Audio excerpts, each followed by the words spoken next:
Hey guys, it's Nino. Okay. Rift's new update that's coming up is absolutely insane. Okay.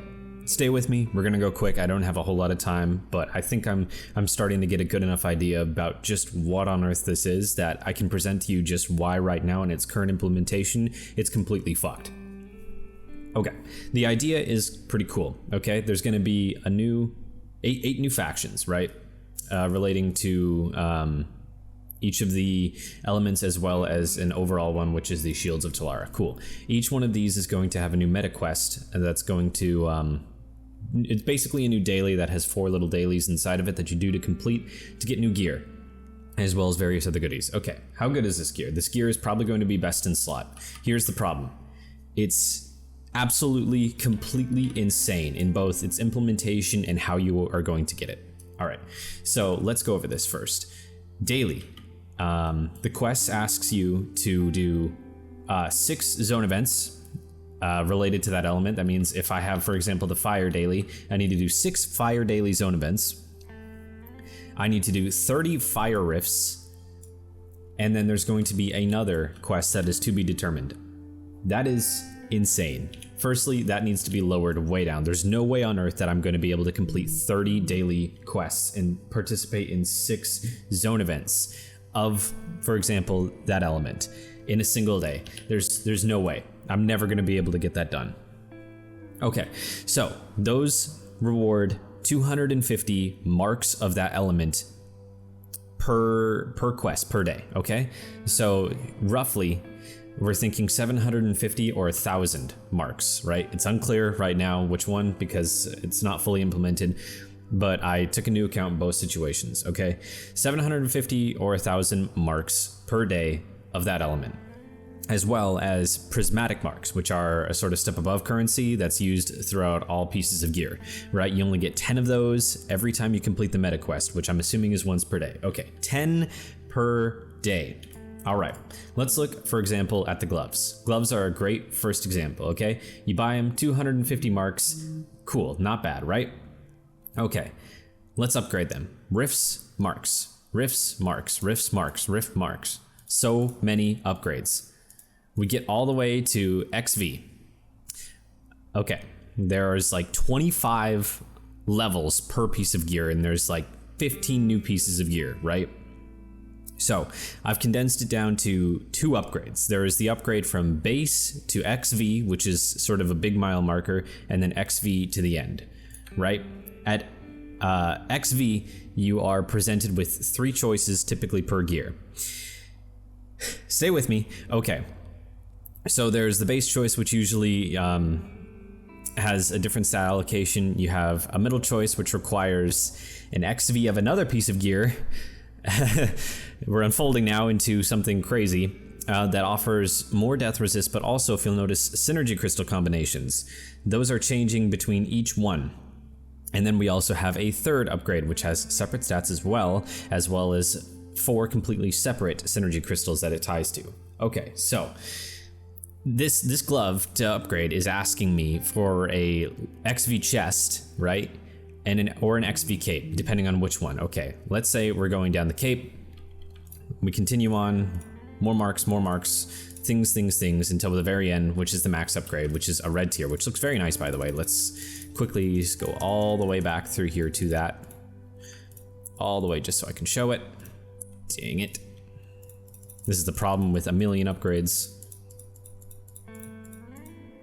Okay, whatever, we'll just do this one to show. Right, so it's got a boatload of stats. It's got 350 hit, which means they are technically tier 3 gear, and they're going to be a bit above Bastion of Steel. Okay, so most of these are probably going to be the new best in slot. I say most because there are some intricacies. Okay, so there's a lot of marks. So I separated it into a spreadsheet, okay? Stick with me, the data's gonna get rough. Okay, we're gonna stick with our gloves. Purchase 250, 95 rifts required, 13,374 marks, and 1,500 prismatics in order to get to XV, as well as 2 T1, 2 T2, and 2 T3 tributes, okay? I've got the T1 costs here, or the tribute costs all the way down, not too expensive. However, we get to the sort of daily gains that you can expect to make, right? So you're either going to make 750 which is dependent, or, hear me out, we don't know yet, but for example, if the elements rotate daily, like for example, one day is fire and then the next day is, I don't know, water, and then the next day is ice, that means only 1 out of 7 days you can actually get the opportunity to make the marks that you need. So I don't know, I took into account that right now. And then as well, I also included that same thing for 1,000, and then I just included 1,000 marks. So I've got either you can choose to do fire, like for example, yeah, like your fire daily, and get 750 or 1,000 marks, or you don't get the option to choose, and just 1 out of every 7 days you get the opportunity to make 750 or 1,000 marks. That's assuming you can complete the dailies. I'm hoping they're going to be adjusted. If not, then you have prismatics. You can only get 10 of these each time you complete the meta quest. Okay, so how long is this going to take? Right. So the ETA for your first upgrade all the way to XV, which is before you, this is considering, okay. So like it requires another piece of gear to upgrade, and I'm assuming it's going to be the case that it's not going to consume that item, okay? If if it consumes the item, then it's going to be really, really, really, really bad. Just how much time on Earth it's going to take, right? So assuming that currency bonuses do not apply, right? So we have scenario 1, which is 750. We have scenario 2, which is the adjusted 750 a day, or scenario 3, which is, I believe, yeah, 1,000 a day, right? Oh wait, no. Okay, I only did it for these back 3. Okay, scenario 1, which is 750 once every 7 days. I did scenario 2, which is 1,000 once every 7 days, and scenario 3, which is 1,000 every day. Right? 750 every 7 days, it'll take you 133 days to get to XV, the marks, just the 13,374 just to get those. And then you need 150 days to get to the prismatic marks, right? 150 days just to get to XV. So assuming that the piece of gear, the XV piece of gear, if you want to go down a path that requires one, isn't consumed, it's 150 days to get that XV, and then another 150 days in order to use that first piece of gear to upgrade your second piece of gear. I haven't even calculated how long it's going to take to go beyond that, to the last levels, okay? So at minimum, it's going to take 150 days because of that 1,500 prismatic marks, because you can only get 10 per meta quest. Okay, let's assume that currency boosts can come into effect. So what is this bonus number? Okay, 1.0 is the base value. So let's say that you have 160% boost, like you've stored up so many of them that you can use enough of these to apply through the whole thing. You have the 10% currency boost on your item set. You have the 25% boost from silver and I think black tier with the treasure map. And you have an additional 40% from patron. That's 235% bonus currency. That's going to bring it down to 64 days to get your prismatic marks, and 6 days in the best scenario that you can do 1,000 a day to get all of the initial marks that you need. Right? Still 64 days just to get the prismatic marks, and that's assuming currency boosts will take into effect. That's absolutely nuts, but it gets even worse. Okay, so what exactly is the difference between all these pieces of gear? Well, I'm glad you asked. I went through all of the separate upgrades. You're going to notice shoulders here are really interesting, and I plotted out in a color chart just what stats they give you. Right, so let's look, for example, at the ranged weapon. The base upgrade that doesn't require one is going to give you spell power plus spell critical hit. If you use the helmet, the middle path, to upgrade, it's going to give you just spell power. If you use the legs to upgrade, it's going to give you spell critical hit. Okay, so you need to determine which of these is the best, but it gets more tricky than that. All right, say for example, you have your chest here. This is all green, which means it just gives you endurance. Okay, what is the difference? Let me find the chest piece. Whoops, yeah. Okay, let's say we head all the way to the XV upgrade path.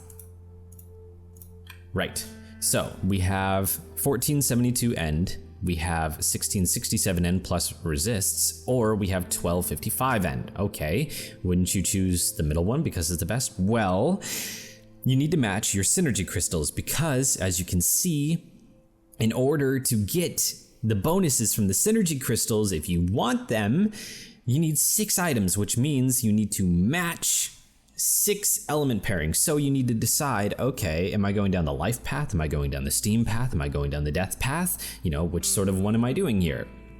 So you need to consider, you need to build a chart, a whole ass chart to determine what you need to find out what synergy crystal you're going to use. You need to then figure out what gear upgrades you're going to do, and then from there you need to determine the items you're going to need just to upgrade those.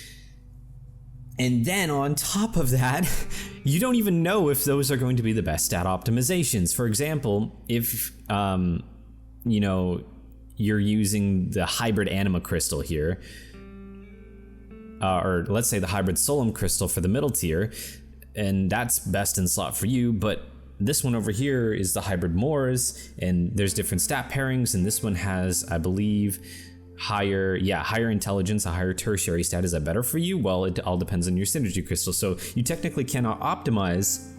You cannot sit here and choose the best path per each item and hope that it'll work out for your synergy crystals if you want those bonuses.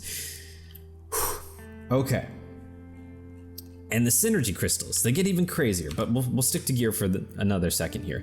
Let's look at the shoulders briefly. You can see here just what on earth is going on here. Right, well, the synergy crystals are under the Insomnium. These follow a completely different rule set for some magical reason.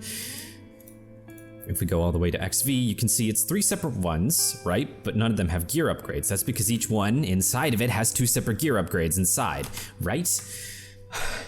Okay.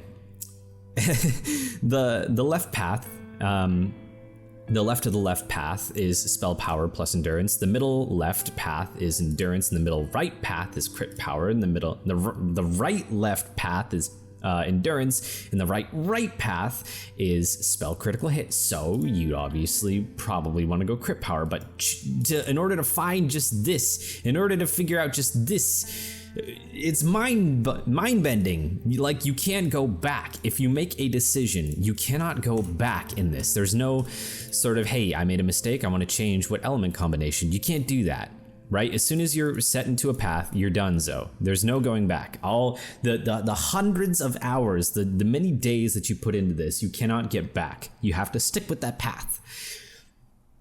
And in order to just calculate what's going to be the best in slot, we literally need to sit down and build like a whole ass matrix table. Okay.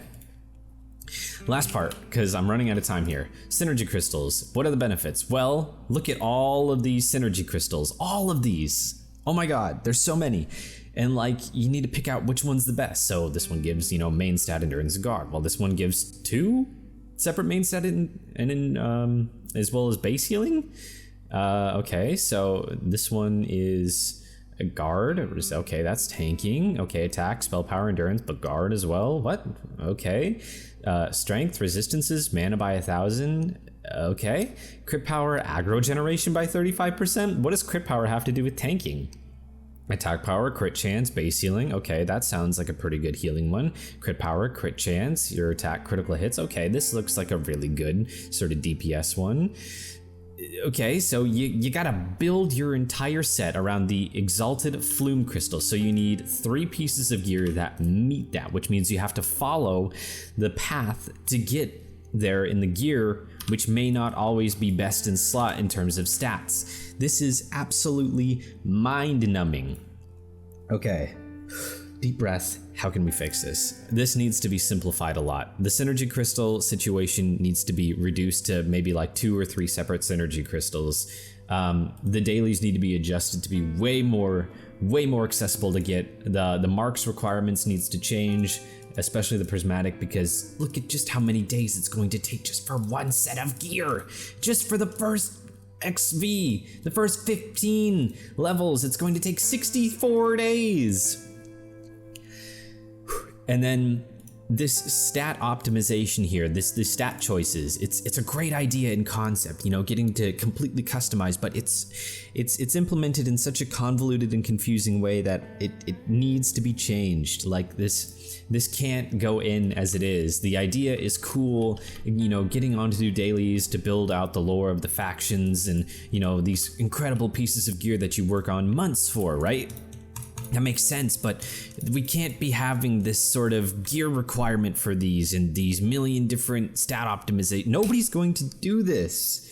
Only the most hardcore elite are going to do this, and it's not going to be worth it because it's going to take so much time.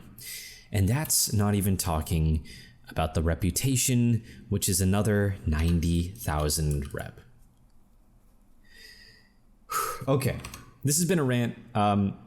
For those of you that love the game and you know you wanna see great progress, you need to hop onto the PTS. You need to test these. You need to look at these for yourself, and you need to submit your feedback to the developers so that they can help. They can get an understanding of, you know, what needs to be changed and all this, that, and the other. Because as it is, this is absolutely crazy. All right, I'll leave a link to all that in the description. Thanks, guys. Have a good one.